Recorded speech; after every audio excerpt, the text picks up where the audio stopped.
Assalamualaikum warahmatullahi wabarakatuh.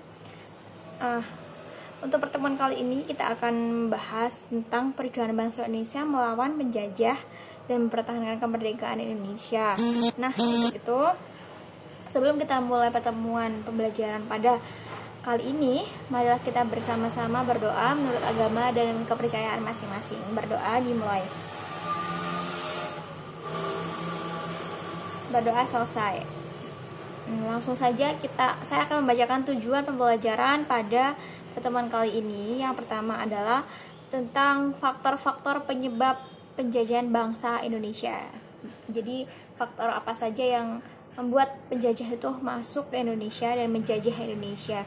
Dan yang kedua, bagaimana upaya bangsa Indonesia untuk mempertahankan kemerdekaan Indonesia. Langsung saja kita mulai pembelajaran pada pertemuan kali ini. Nah, untuk memulainya adalah kita langsung saja mulai munculnya penjajahan Indonesia oleh bangsa Indonesia oleh bangsa kolonial. Yang pertama yang akan kita bahas adalah latar belakang penjajahan Indonesia. Yang kedua, kedatangan para penjajah, dan yang ketiga adalah berdirinya VOC. Nah, untuk kalian siswa-siswaku, apa menurut kalian kenapa bangsa Belanda atau penjajah di Indonesia itu masuk ke Indonesia dan menjajah Indonesia? Kira-kira apa? Nah, langsung kita bahas.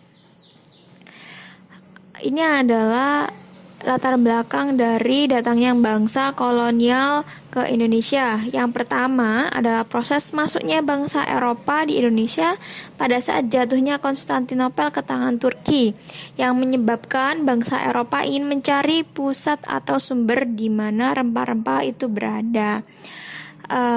Untuk lebih jelasnya, Konstantinopel itu adalah bangsa Romawi.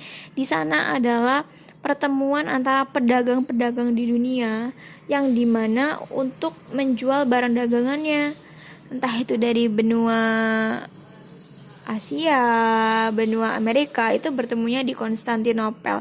Karena ada perang besar saat itu, yakni perang antara bangsa Romawi dengan bangsa Kesultanan Islam, dan akhirnya bangsa Romawi pun kalah, dan akhirnya jatuhlah Konstantinopel di tangan bangsa Indonesia, di tangan Sultan Islam, yang akhirnya orang-orang kolonial, orang-orang Inggris, orang-orang Eropa khususnya, mencari sumber lain, yakni sumber rempah-rempah lain yang berada di asalnya, yakni di Indonesia. Terus yang kedua adalah ingin membuktikan bahwa bumi itu bulat. Karena dari dulu awal sebenarnya bangsa Eropa itu sudah mempunyai penemuan-penemuan dan ingin juga membuktikan bahwa bumi itu bulat dengan cara mendatangi setiap kepulauan yang ada di dunia ini, sampai membuktikan bahwa bumi itu bulat. Yang selanjutnya adalah kemajuan pengetahuan teknologi seperti kapal, kompas, dan meriam. Sudah sangat terkenal sekali bahwa bangsa Eropa itu memang kaya akan kecanggihan pengetahuannya, kemajuan pengetahuannya dan teknologi. Bahkan pada saat itu kapal, kompas, dan meriam pun sudah ada pada zaman Eropa pada saat itu. Sedangkan bangsa Indonesia pada saat itu sangatlah ketinggalan jauh sekali dalam kemajuan pengetahuan dan teknologinya. Jadi gampang sekali jika ada penjajah masuk, dan apalagi pada saat itu di Nusantara, ya, dulu Indonesia namanya Nusantara. Indonesia itu masih berbentuk kerajaan-kerajaan kecil dan dipisahkan oleh laut-laut. Jadi mudah sekali bangsa penjajah itu masuk ke Indonesia. Yang tadi hasrat untuk menjajah dunia, ya, sudah saya terangkan. Terus melanjutkan perang salib, maksudnya melanjutkan perang salib itu memang pada saat itu kekalahan di negara Islam sangat kritis sekali, dan akhirnya bangsa Eropa yang menang. Dan pada saat itu bangsa Eropa lebih mengungguli daripada bangsa Islam, sehingga setelah perang salib tersebut mungkin mereka memang mereka ingin menguasai dunia. Jadi Islam sudah ditaklukkan. Islam pada saat itu adalah kerajaan yang memang Islam itu dulu memang sudah luas sekali, dan setelah perang salib itu terjadi, akhirnya Islam jatuh dan dikuasai oleh Eropa, sehingga Eropa memiliki hasrat lebih dan lebih untuk untuk menjelajahi, untuk menguasai dunia. Itu ya. Terus kita lanjut, ini kedatangan bangsa Belanda ke Indonesia.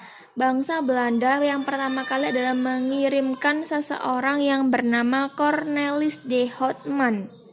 Mendaratnya dia di Banten pada tahun 1596 Masehi. Nah, mulai disinilah bangsa Indonesia dijajah oleh bangsa Belanda. Setelah itu, bangsa Belanda mendirikan VOC atau Verenigde Oost-Indische Compagnie, yaitu Persekutuan Dagang Hindia Timur, yang didirikan pada 1602, yang juga lebih sering disebut oleh bangsa Indonesia sebagai sebuah kompeni Belanda.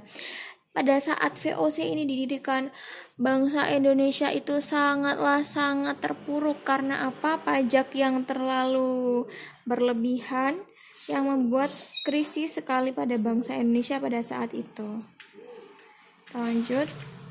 Nah, ini proses berdirinya VOC ya. Dalam perkembangannya, perdagangan perempuan di Nusantara menimbulkan persaingan keras antara bangsa-bangsa Eropa, seperti halnya Belanda, Portugis, Spanyol, dan Inggris. Nah, pada saat itu pula makanya didirikan yang namanya VOC atau Kompeni Belanda yang disebut-sebut oleh bangsa Indonesia. Tujuannya berdiri VOC ini menghilangkan persaingan antara sama pedagang Belanda dan menyatukan perdagangan Belanda serta mencari keuntungan yang besar. Dan VOC ini mempunyai hak istimewa seperti hak memonopoli perdagangan, membuat mata uang, perjanjian, dan mempunyai militer sendiri. Itulah proses berdirinya VOC. Jadi VOC itu di sini sangatlah berpengaruh besar dan mempunyai keuntungan pula yang besar. Dan juga bertujuan untuk menghindari perang dagang ya. Terus ini lambangnya VOC. Nah, ini munculnya perlawanan bangsa Indonesia terhadap bangsa kolonial ya. Sebab-sebab perlawanan ada 3 ya: perlawanan terhadap VOC, perlawanan terhadap bangsa kolonial. Ini sebabnya adalah yang pertama, penindasan yang dilakukan oleh bangsa kolonial terhadap rakyat Indonesia, seperti kerja Romusa. Romusa kan kalian tahu ya, Romusa itu sangat sekali menyiksa bangsa Indonesia. Terus berlakunya sistem tanam paksa.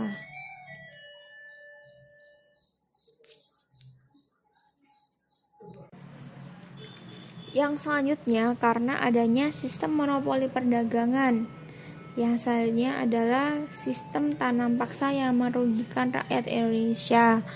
Selanjutnya adalah sistem kerja paksa yang saya sebutkan tadi sebagai Romusa, itu adalah kerja paksa dan penghutan pajak yang terlalu tinggi untuk bangsa Indonesia, sehingga bangsa Indonesia itu kelaparan. Selanjutnya ini pertempuran ya, ada yang pertempuran rakyat Banten, rakyat Makassar, dan rakyat Mataram. Ini bisa kalian lihat di buku kalian. Terima kasih untuk pertemuan pada kali ini. Semoga apa yang saya sampaikan bermanfaat dan bisa membuat kalian mengerti akan sejarah terbentuknya bangsa Indonesia itu bagaimana, dan perjuangan para pahlawan itu bagaimana. Dan saya minta maaf bila ada salah di kata maupun penjelasan saya yang kurang lengkap. Terima kasih. Wassalamualaikum warahmatullahi wabarakatuh.